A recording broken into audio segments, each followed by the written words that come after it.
It started as a bet.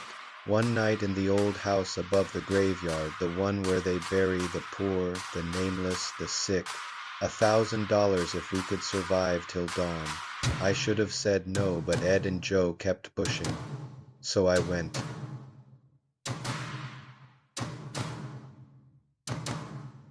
We got there around 5. The sun was low, bleeding orange across the crooked tombstones. The house leaned forward like it was waiting for us. The moment we opened the door, cold air hit us like an angry ghost. Mold, mildew, and something older. We found a spot in the back by an old fireplace, the only clean thing in the whole house. Too clean. Ed joked, "This place ain't so bad." But the house creaked like it disagreed. We set up sleeping bags. Joe lit a lantern. Ed wandered around, tapping walls like he was looking for treasure. The temperature dropped again. Sharp, sudden. Joe said, "Man, why is it colder in here than outside?" I didn't answer, because I felt it too. The cold wasn't weather, it was presence. Everything went still. No wind. No insects, no distant cars. Then we heard it, a single footstep, slow, heavy, behind the fireplace. But there was no room behind the fireplace. Ed whispered, "Y'all heard that, right?" We all had. Ed shined his flashlight along the bricks. That's when we saw it, a thin seam. The fireplace wasn't a fireplace. It was a door. It opened on its own. Brick by brick, grinding, scraping. A narrow passage appeared, breathing cold air straight into our faces. Then came the smell, not mold, not mildew, rot, fresh rot. A voice drifted out of the darkness. "One of you doesn't belong here." Joe backed up. Ed froze. I felt my heart slam against my ribs. It repeated itself. Same tone, same words. "One of you doesn't belong here." I snapped. "WHO the hell are you?" The house moaned. Then it laughed, wet, broken, like bones grinding together. Shivers ran down my spine. Joe ran to the window. "Guys, look!" The graveyard was glowing faintly. 3 stones stood out clean, white, new. Ed, Joe, me, but mine was cracked. Ed whispered, "This ain't funny, man." The voice answered, "It's not a joke, it's a debt." The passage behind the fireplace pulsed like a throat, breathing, waiting. Ed stepped closer. Maybe it's some kind of prank. A hand shot out of the darkness. Not human, too long, too thin, skin stretched tight like wet paper. It grabbed Ed's wrist. He screamed. Joe and I pulled him back, but the hand didn't let go. The voice whispered, "He belongs to us." Ed was yanked into the passage. Hard, fast. His flashlight spun across the floor. His scream echoed down the tunnel. Then silence. Joe collapsed. "I'm not going in there. I'm not. The voice answered. "You don't have to. We're coming out." The walls thumped. Something moved inside them. Fast. Crawling. Circling us. Joe grabbed my arm. "Why us? Why this house?" The voice whispered from every direction. "Because the nameless must be replaced." The floorboards bulged. Hands, dozens, pushed up from beneath, reaching, grabbing. Joe screamed as they pulled him down. His fingers slipped from mine. He vanished into the floor. I was alone. The house stopped moving. The cold faded. The passage closed. Then the voice spoke one last time. "Only one of you didn't belong here. And now you do." I looked down. My name on the gravestone outside was no longer cracked. It was filled in with today's date.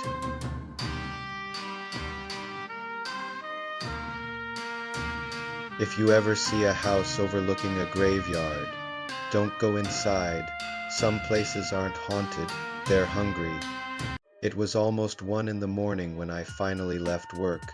My body felt like it was made of wet sand, heavy, dragging, exhausted. I'd been fighting a deadline all day, and the deadline won. I just wanted to go home. The highway was empty. No cars, no lights, just the hum of my engine and the long stretch of black asphalt.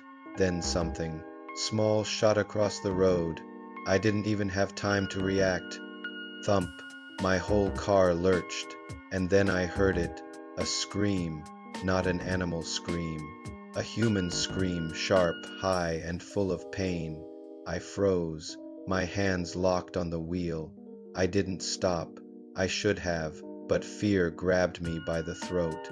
I drove home shaking, and that's when everything went wrong. Hello and welcome back to Sinister Dreams. 80% of the people who watch me haven't subscribed, so if you enjoy these stories, hit that button. It helps me keep doing what I love. Now, let's begin. My name is Tracy, and this is the night something followed me home. I barely made it through my front door before I heard it again. A scream, the same one. Right outside my house. I ran to the window, nothing, just the streetlight flickering like it was nervous too. Then a voice rose from the darkness. "You killed my child." I stumbled back so hard I hit the wall. My heart was slamming against my ribs. I didn't see anything, but I felt it. Something was out there, and it knew where I lived. I didn't sleep that night. Every time I closed my eyes, I heard that scream again. The next night I tried to convince myself it was stress, exhaustion, a trick of the mind. But when the sun went down, the fear came back. Around midnight, I heard scratching at my front door. Slow, deliberate, like claws dragging across wood. I grabbed a flashlight and crept toward the door. The scratching stopped. I opened the door a crack. Nothing. Then the voice whispered right behind my ear. "You killed my child." I spun around, no one there, but the air was cold, wrong, like something had just been standing inches from me. I slammed the door and locked every bolt. By the third night, I was losing it. I kept replaying the accident in my mind, the shape, the scream, the way it moved. It wasn't a dog. It wasn't anything I recognized. Around AM, I heard footsteps on my roof. Slow, heavy steps, pacing back and forth. Then something started tapping on my bedroom window. Tap, tap, tap. I didn't look. I couldn't. But the tapping turned into scratching, and the scratching turned into pounding. Then the voice came again, louder this time. "You killed my child." I covered my ears, but it didn't help. The voice wasn't outside anymore. It was inside my head. I didn't go to work. I didn't eat. I just sat in my living room with every light on, waiting for nightfall. And when it came, so did the thing. This time it didn't scratch. It didn't whisper. It didn't scream. It just stood in the yard. I saw it through the blinds, a small, hunched shape under the streetlight, dog-like. But wrong. Its limbs were too long, its spine too curved, its eyes too human. It lifted its head slowly, like its neck was broken, and in a voice that scraped across my bones, it whispered, "You didn't kill my child. You woke it." My breath froze. "What do you mean?" I whispered. The creature stepped forward, and its shadow stretched across the pavement like it was alive. "You hit the shell," it said. "The body it used to sleep. Now it is awake, and it is hungry." I backed away from the window. "What is it?" I whispered. The creature's jaw unhinged, stretching far too wide. "The thing that followed you home." I tried to leave town. I packed a bag, grabbed my keys, and ran to my car. But when I opened the door, something was sitting in the back seat. I didn't see it clearly, just a shape, hunched and trembling. Then it spoke. "You woke my child. Now you must feed it." I slammed the door and ran back inside. The house felt smaller now, tighter, like the walls were closing in. Every light flickered, every shadow moved. And then I heard it, breathing, slow, wet, hungry, coming from the hallway. I grabbed a kitchen knife, not that it would help, and stepped toward the sound. The breathing grew louder. Something scraped across the floor, something big. I turned the corner and saw nothing, just darkness. But the darkness was breathing. I don't remember falling asleep, but I woke up to silence. No scratching, no screaming, no breathing, just quiet, too quiet. I walked to the living room. The front door was wide open. Cold air drifted in, and something else. A smell, rot dirt, old blood. I stepped outside. The streetlight flickered overhead, and there, in the middle of the road, was the creature. But it wasn't alone. Something stood behind it, tall, thin, wrong. Its limbs were too long. Its head tilted like it didn't understand how necks worked. Its mouth hung open, dripping something dark onto the pavement. The small creature pointed at me. "There," it said, "there is the one who woke you." The tall thing stepped forward. Its jaw cracked open wider, wider, too wide, and in a voice that sounded like 100 whispers, layered together, it said, "Feed me." I tried to run, but the darkness moved faster.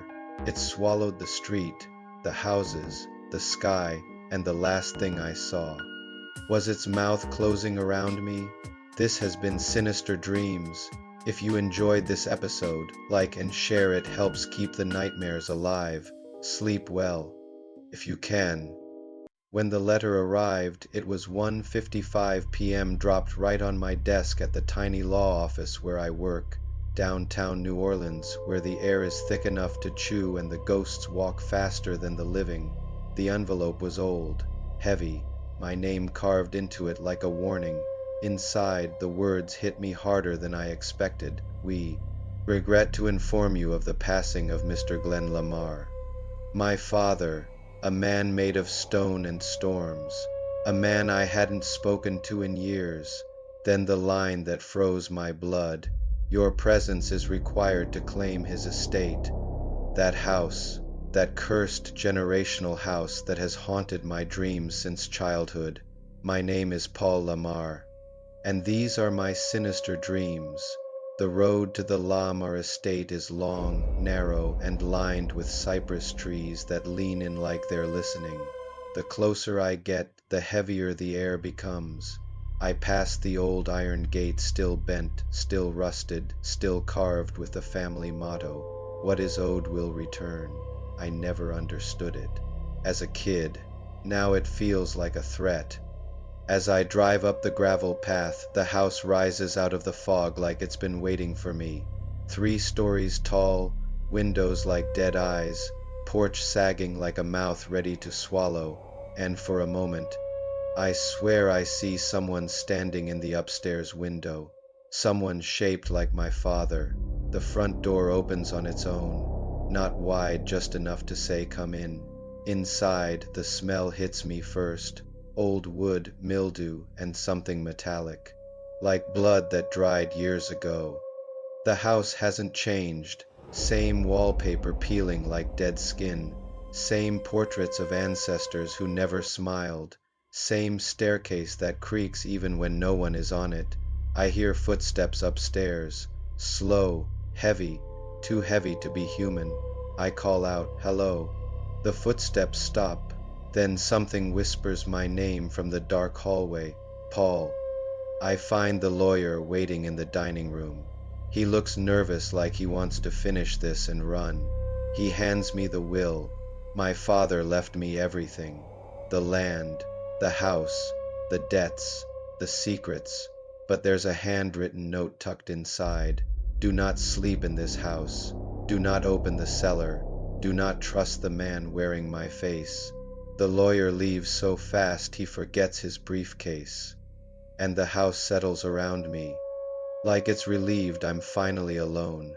I try to explore, but the house keeps changing. Doors that were open are now closed. Rooms feel smaller than they should. Shadows move even when I don't.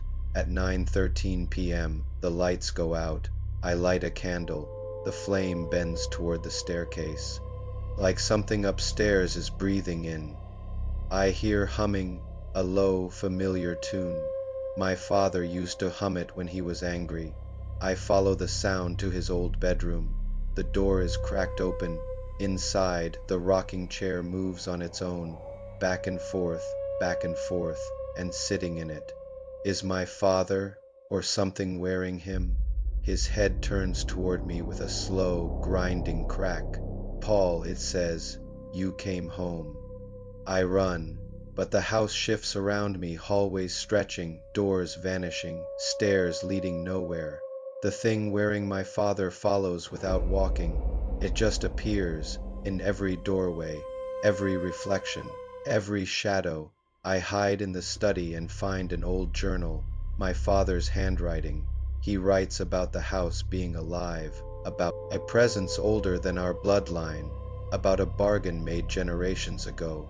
One Lamar must stay, one must feed the house, one must become its face. My father writes, I refused, so it took my face anyway. The last entry, when Paul returns, the house will choose. The floorboards shake, the walls pulse like a heartbeat. The cellar door unlocks itself. I hear my father's voice behind me. Don't go down there, son. But the voice is wrong, too smooth, too calm. I open the cellar door. The stairs descend into darkness so thick it feels alive. I hear breathing, not one thing, many. Whispers rise from below. Paul, Paul, Paul. I go down. At the bottom is a room filled with portraits, hundreds of them, of every Lamar who ever lived. Every portrait has the same face, my father's. Even the ones from the 1800s. The house didn't just take his face, it keeps it, and now it wants mine. I run back upstairs, but the house is done pretending. The walls close in, the floorboards twist, the windows seal shut. My father's face appears in every mirror, every picture frame, every shadow. Don't fight it, they whisper in unison. It's your turn. I sprint toward the front door, but it slams shut. Something grabs my shoulder, cold, strong, familiar. I turn around. It's my father, or the thing that used to be him. Its smile stretches too wide. Welcome home, Paul. The screen goes black. Then, in the darkness, you hear what is owed. Will return, a final breath behind the listener, close, wet, hungry. You ever have one of those days where the universe just decides you're the main character? Not the hero, not the villain, just the poor soul caught in the crossfire of supernatural nonsense.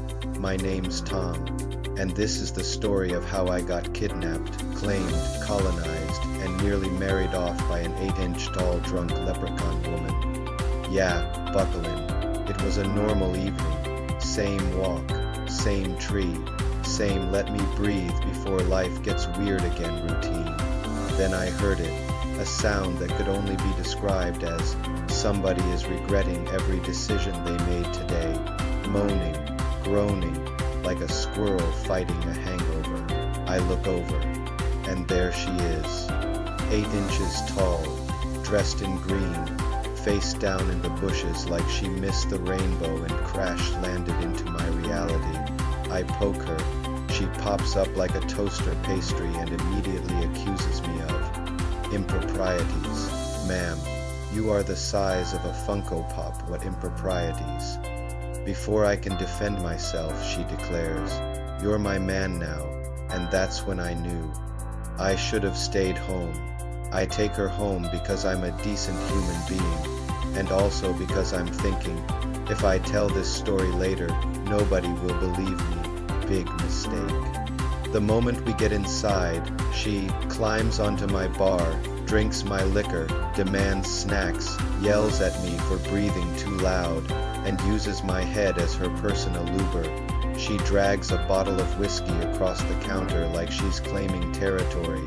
She even sets up a tiny green suitcase she conjures out of thin air. She moved in just like that.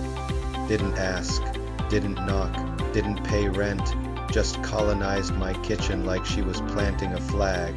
Turns out she's not just any leprechaun, she's a hangover queen, a rare species of magical menace whose powers increase the drunker she gets. She explains her rules. Rule 1. If she drinks your liquor, you owe her fealty. Rule 2. If she sleeps in your house, you owe her protection. Rule 3. If she calls you my man, you're basically engaged. I'm sitting there like, ma'am, I didn't even swipe right, but she doesn't care. She's already redecorating my bar with tiny green doilies. Over the next few days, she hosts a party with invisible guests, steals my socks to make royal banners, rides my Roomba like a war chariot, curses my microwave so it only reheats food to lukewarm disappointment, and threatens to hex my eyebrows off if I don't bring her snacks. My neighbors hear yelling and think I'm arguing with myself. I try everything to get her to leave. Bribery, reverse. Psychology, pretending to be allergic to magic, calling a priest, calling a therapist, calling my mom. Nothing works. She's 8 inches tall but built like a spiritual eviction notice, the final straw. She hosts a royal hangover ball in my living room, music blasting, glitter everywhere, tiny footprints on my TV screen. I walk in and she's wearing my gold chain like a championship belt. That's when I snap. I yell, I want my life back. She gasps like I slapped her with a rainbow. You dare reject the hangover queen? Yes, yes I do. She storms out dramatically, but leaves her suitcase, which means she's coming back, and probably with reinforcements. The next morning, there's a knock at my door. Not a normal knock, a doom is here knock. I open it, and standing there is a 3-foot-tall leprechaun man, with a beard so majestic it deserves its own zip code. He looks exhausted, like he hasn't slept since the 1800s. He sighs and says, "Is my wife here?" I freeze. "Your wife?" He nods like this is his 400th time doing this. She runs off when she's drunk, claims random humans, moves into their homes. It's a whole thing. He rubs his temples. I'm her husband. I'm here to collect her before she redecorates your soul. I step aside immediately. Sir, take her. Take all her tiny luggage. Take the glitter. Take the curses. Take the Roomba she stole. He nods sympathetically. She hacks your microwave. Yes, yeah, she does that. The hangover queen returns, sees her husband, and immediately starts yelling in a language that sounds like angry wind chimes. He picks her up like a misbehaving toddler. She kicks, she screams, she calls me a traitor to the crown. He apologizes the whole time. Sorry about the chaos, sorry about the glitter, sorry about the emotional damage. He hands me a small gold coin for your trouble. Then he drags her out the door as she yells, "I'll be back, Tom." You can't resist this magic. Ma'am, I absolutely can. I close the door. Silence. No glitter. No yelling. No tiny footprints. Just peace. I look at the gold coin. It glows. Suddenly, my microwave beeps. It reheated my food. Perfectly. No more lukewarm disappointment. I smile. Maybe the hangover queen wasn't all bad. Then I hear a faint voice outside. "Tom, you still owe me snacks." I lock the door. Episode ends. My name is Betty, and these are my sinister dreams. I always thought the right dog would find me when the time was right. Turns out the right time wasn't today. It was a destiny. The local pound smelled like bleach, metal, and wet fur.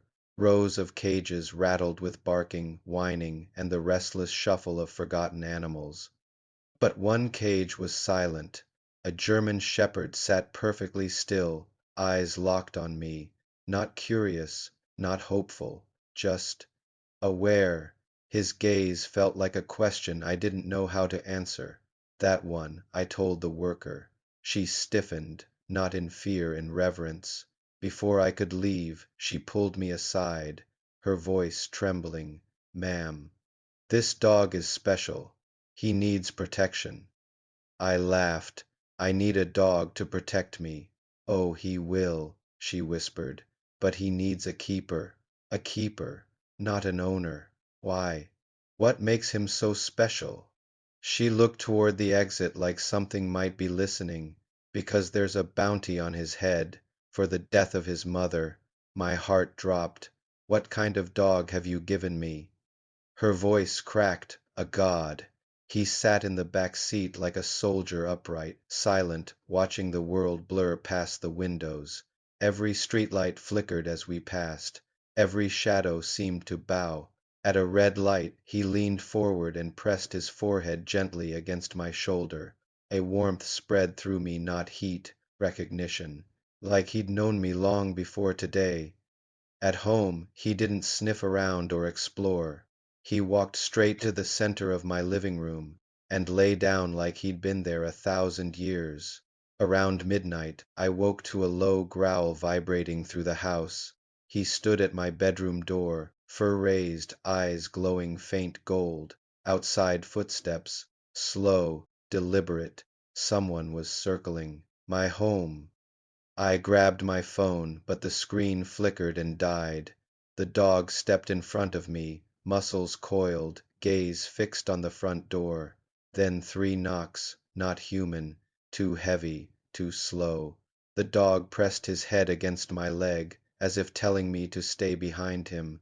The door handle turned, but before it opened the intruder stopped. A whisper slid through the cracks of the doorframe. "Keeper. We will return," and then silence. The next morning the dog led me to the backyard. He sat beneath the old oak tree and stared upward. The branches rustled though there was no wind. A voice not heard but felt filled my mind. "My name is Kale. Son of the first shepherd, protector of the boundary between worlds." Images flashed behind my eyes. A mother massive, divine, fur like starlight slain by shadowed hunters. Kale escaping, running, hiding in mortal form, waiting for the one destined to guard him until he regained his strength. "Me, why me?" I whispered.